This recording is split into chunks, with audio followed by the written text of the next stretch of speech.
আপনারা ফ্যাসিবাদ বিরোধী ঐক্য করেন, ইনক্লুসিভ নির্বাচন করেন, আওয়ামী লীগের বিরুদ্ধে ফ্যাসিবাদী ঐক্য করে তাদেরকে সহায় দেন না। সেটা আমরা যেমনটি বিগত 3টে নির্বাচন দেখেছি, বিতর্কিত নির্বাচন বলা হয় এবং বলা হয় যে নির্বাচন ব্যবস্থাই পুরো নির্বাচনে গিয়েছিল বিগত 3টে নির্বাচনে, এবং ত্রয়োদশ নির্বাচন ঘিরে কিন্তু জনগণের মাঝেও এক ধরনের আগ্রহ তৈরি হয়েছে।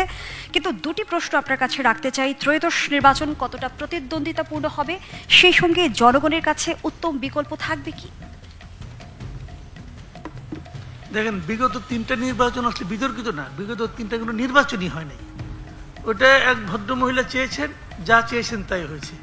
নির্বাচন বললে তো আপনাকে এর মধ্যে জনগণের একটা পার্টিসিপেশন থাকতে হবে। জনগণ কিন্তু একটা পার্ট, তাই না? নির্বাচন কিন্তু কেবল পলিটিক্যাল পার্টির ব্যাপার না, এটা পলিটিক্যাল পার্টির কোনো প্রপার্টি না, বরঞ্চ এটা জনগণের প্রপার্টি। জনগণ তার মতটা দেবে, সেই মতটা প্রকাশের যে প্রক্রিয়া সেটা হলো নির্বাচন। সে হিসেবে বিবেচনা করলে বিগত 3টা নির্বাচন কোনো নির্বাচনই হয় নাই। আমি যদি ওই থিওরিটাকে হাতে রাখি তাহলে আমি আশঙ্কা করি আগামী নির্বাচনটাও তেমন কোনো নির্বাচন হবে না, ওটাও একটা বিতর্কিত নির্বাচন হবে। আমি আপনাকে বলি, আমি আবারও বললাম যে নির্বাচন হলো জনগণের জন্য।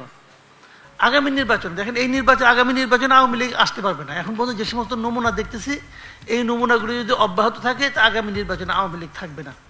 আওয়ামী লীগ না থাকলে আওয়ামী লীগ যেবার সবচেয়ে খারাপ রেজাল্ট করেছে 2001 সালে, সেইবারও আওয়ামী লীগ কিন্তু 2,28,00,000 ভোট পেয়েছে। আমি ধরলাম তারপর আওয়ামী লীগ অপশাসন করেছে, কুশাসন করেছে, আওয়ামী লীগ মানুষের অধিকার হরণ করেছে, অমুক করেছে, তোমার সব আমি ধরে নিলাম। ধরে নিয়ে আমি আওয়ামী লীগের ভোট কমাইতে কমাইতে কমাইতে কমাইতে তারপরেও আমি বলবো মিনিমাম এই দেশে 1 কোটি লোক আছে, 1 কোটি ভোটার আছে যারা নাকি তাদের জীবনে কোনোদিন নৌকা মার্কা ছাড়া অন্য কোনো মার্কায় ভোট দেয় নাই। মিনিমাম 1 কোটি লোক আছে। আমার প্রশ্ন হলো আগামী নির্বাচনে এই 1 কোটি লোকের জন্য আপনি বিকল্প কি রাখলেন? আপনি পারেন না। আপনি যত বড় জ্ঞানী হন না কেন, এই 1 কোটি ভোটারকে আপনি ইগনোর করতে পারেন না। শেখ হাসিনা কত বড় খারাপ ছিল এটা নিয়ে আপনি সারাদিন গবেষণা করেন, তাকে আপনি 20 বার ফাঁসি দেন, আমার কোনো আপত্তি নাই। শেখ হাসিনার এই 3 বারে যত মন্ত্রিসভার সদস্য ছিল সবাইকে আপনি বিচার করেন। আওয়ামী লীগের সেন্ট্রাল কমিটিতে 15 বছরে যারা ছিল সবাইকে বিচার করেন। উপজেলা পর্যায়ে আওয়ামী লীগের কমিটি সবার বিচার করেন, আমার কোনো আপত্তি নাই, কাউকে নির্বাচনে আসতে দিন না। তার এই সবগুলি যোগ করলে সেটা কিন্তু 15-20 লাখের বেশি হবে না। তাহলে যে বাকি যারা ভোটার তাদের ব্যাপারে আপনার সিদ্ধান্ত নেওয়ার এখতিয়ার আপনাকে কে দিল? আপনি সিদ্ধান্ত নিয়ে নিলেন, তোমাদের কোনো চয়েস থাকবে না, আমরা যেগুলো দেবো তুমি এইগুলোর মধ্যে খাবা। ভাই আমি খাই এলো গরুর মাংস, আপনি আমার সামনে এনে দিয়েছিলেন 5 ধরনের মাছ, লাভ তো নাই কোনো। আপনি আমার অধিকার হয়, এটার নাম গণতন্ত্র নয়। এবং এইটা নিয়ে আগামীতে প্রশ্ন উঠবে। আজকে কেউ প্রশ্ন তোলার সাহস পায় না, কারণটা কি? প্রশ্ন তুললে পরে মব আছে, বলবে স্বৈরাচারের দোষর অমুক তমুক বইলা আপনার উপরে চড়া হবে। যারা স্বৈরাচারের সবচেয়ে বড় দোষর ছিল তাদের হাতে এখন সবচেয়ে বড় বড় লাঠি দেখা যায়, হলো চড়াও। কিন্তু এতে কিন্তু প্রশ্নটা আপনি আপাতত ধামাচাপা দিলেন, কিন্তু এই প্রশ্ন একসময় উঠবে। এবং যতদিন আপনি এই প্রশ্নকে জিয়াইয়া রাখা আপনি দেশের অগ্রসর করতে চাবেন ততদিন আপনি পারবেন না। একটা কথা মাথায় রাখবেন, বিভক্ত জাতি কোনোদিন অগ্রসর হতে পারে না। আওয়ামী লীগ প্রায় 15 বছরের শাসনামলে জাতিকে দেশকে বিভক্ত করার চেষ্টা করেছে। জামাতকে বাতিল করে দিয়েছে, বিএনপিকে বলেছে সন্ত্রাসী দল, এগুলি বলে দেশটাকে বিভক্ত করেছে। এখন সেই একই প্রক্রিয়া চলছে, দেশকে বিভক্ত করতে হবে।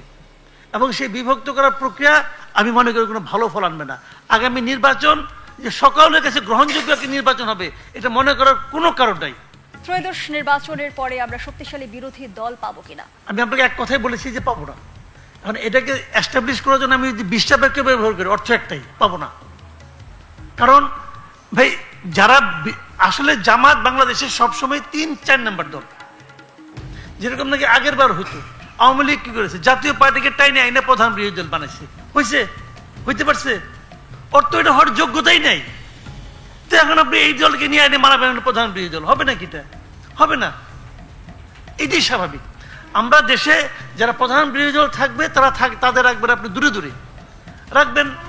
এই রাখাতে এই যে দল ক্ষমতায় যাবে তাদেরও লাভ হবে না, দেশেরও কোনো লাভ হবে না, এবং গণতান্ত্রিক যে পদ্ধতি আমরা গণতন্ত্র বলে যা বুঝি সেটার কোনো লাভ হবে না।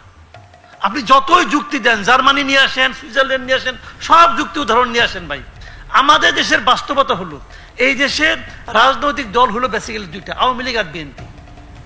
শেখ হাসিনা খারাপ ছিল। আপনি আমাকে বলেন আওয়ামী লীগের খারাপ দল, আপনি নির্বাহী আদেশে তাকে নিষিদ্ধ করছেন। নির্বাহী আদেশ আপনি দিতেই পারেন, নির্বাহী আদেশটা কে সই করছে? আপনি কে ভাই? আপনার কি গ্রহণযোগ্যতা ছিল আমাকে আপনি বলেন।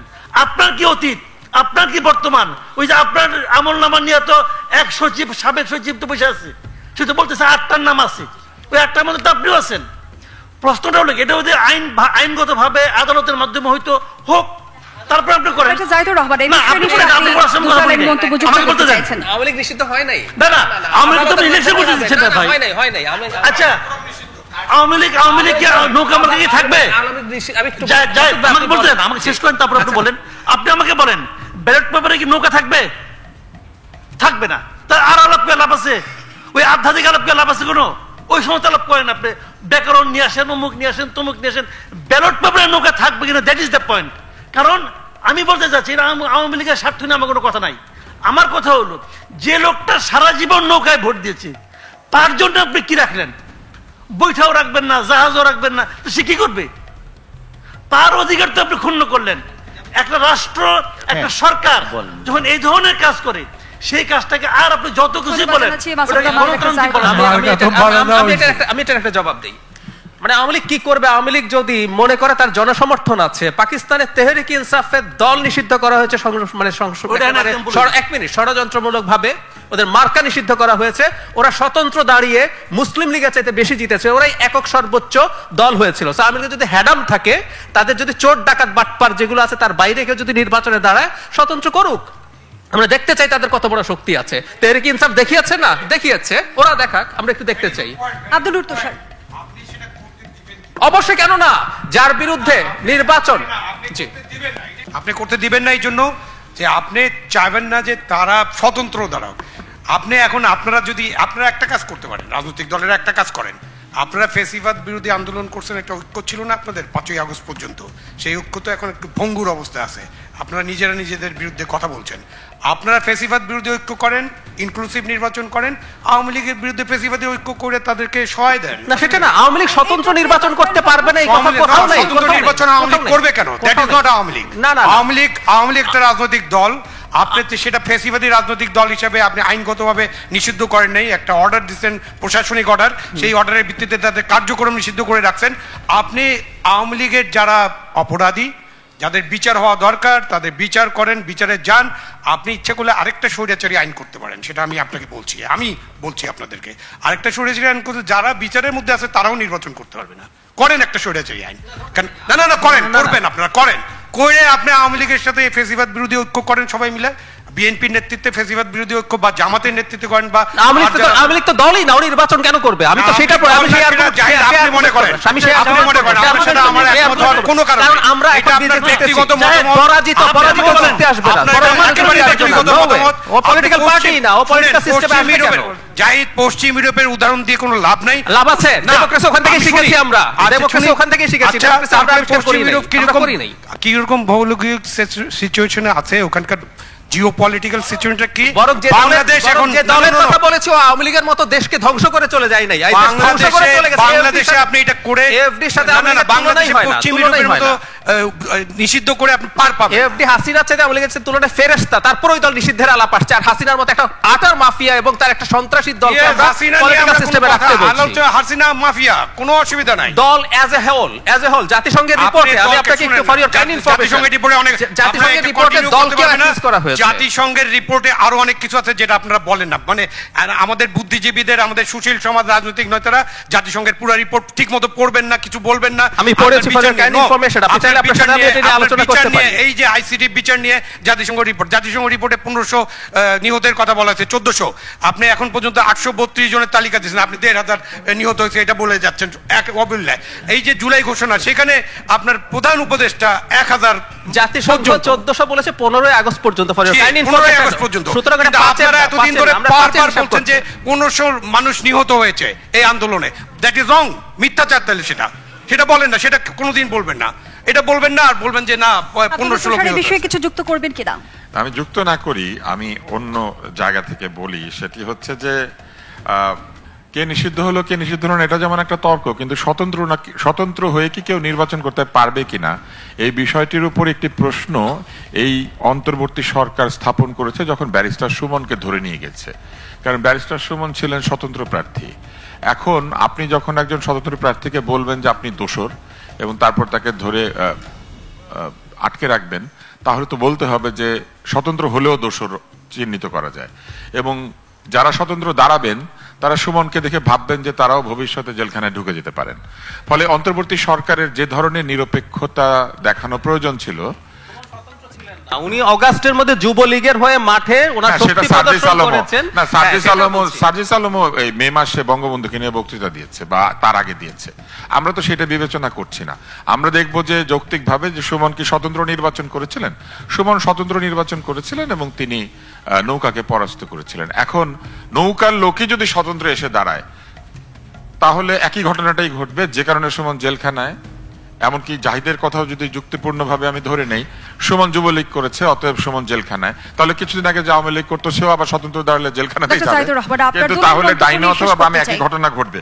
সবাই তো জোর করে একটু সময় নিয়ে নেয়। আমি অন্য জায়গাটাতে আসি, সেটা হচ্ছে যে এই ফলকার টুর্কের রিপোর্টটা আসলে খুবই আমি বলবো যে অর্ধেক অর্ধেক পড়ে সবাই, সামনের টুকু একদল পড়ে, পেছনের টুকু একদল পড়ে। ফলকার টুকু একটা জায়গায় বলেছেন যে রিভেঞ্জ কিলিং হয়েছে, প্রতিশোধমূলক হত্যাকাণ্ড। এখন এই প্রতিশোধমূলক হত্যাকাণ্ডের বিষয়টি যদি সত্য হয়ে থাকে তাহলে বাংলাদেশের আইনে প্রতিশোধমূলক হত্যাকাণ্ড কি জায়েজ? এইটা কি বিচারের মধ্যে পড়বে না? আমি কি চাইলে প্রতিশোধের জন্য আপনাকে হত্যা করতে পারি? এইটা যদি বাংলাদেশের আইনে না থাকে তাহলে ফলকার টুর্কের ওই রিপোর্ট অনুযায়ী প্রতিশোধমূলক হত্যাকাণ্ডেরও বিচার করা প্রয়োজন, এবং সেই প্রতিশোধমূলক হত্যাকাণ্ড জায়েজ কিনা এইটাও তো আমাদেরকে আইনের মাধ্যমে করতে হবে। ফলে যে কোনো হত্যাকাণ্ডকে আমি মনে করি যে বিচারের আওতা আনা উচিত। কোন একটি দেশে যখন হত্যাকাণ্ডের বিচার হয় না তখনই সেখানে হত্যা সংস্কৃতি তৈরি হয়। যেমন পাথর দিয়ে পিটিয়ে লোকজন মারা হচ্ছে, কারণ হচ্ছে শুরুতে মবকে প্রেসার গ্রুপ বলা হয়েছে যে মব হচ্ছে মানুষের ক্ষোভের বহিঃপ্রকাশ। ক্ষোভের বহিঃপ্রকাশের জন্য আপনি আইন হাতে তুলে নিতে পারেন না। এবং এই অন্তর্বর্তী সরকার ঠিক বাংলা ছবির শেষ দৃশ্যে যেমন একদল লোক এসে বলতো আইন হাতে তুলে নেবেন না প্লিজ, ততক্ষণে নায়কের হাতে ভিলেন নিহত হয়েছে, ঠিক একইভাবে অন্তর্বর্তী সরকার এসে বলেন যে এখন আপনারা মব করবেন না প্লিজ, কিন্তু তারা মবকে বলেছেন প্রেসার গ্রুপ, মবকে বলেছেন এটা ক্ষোভের বহিঃপ্রকাশ, মবকে বলেছেন সেলিব্রেশন। ফলে এই যে মবতান্ত্রিক সংস্কৃতি, এটা থেকে যদি বাংলাদেশকে বের করা না যায় তাহলে কিন্তু এই পরিস্থিতি চলতেই থাকবে। এক হাসিনা চলে গেছে, নতুন হাসিনা আসবেন। হাসিনাদের আসা যাওয়া আমরা বন্ধ করতে পারবো না যতক্ষণ পর্যন্ত আমরা নিজের আইনের শাসন প্রতিষ্ঠা করার জন্য নিজের আইনসঙ্গত আচরণ না করব।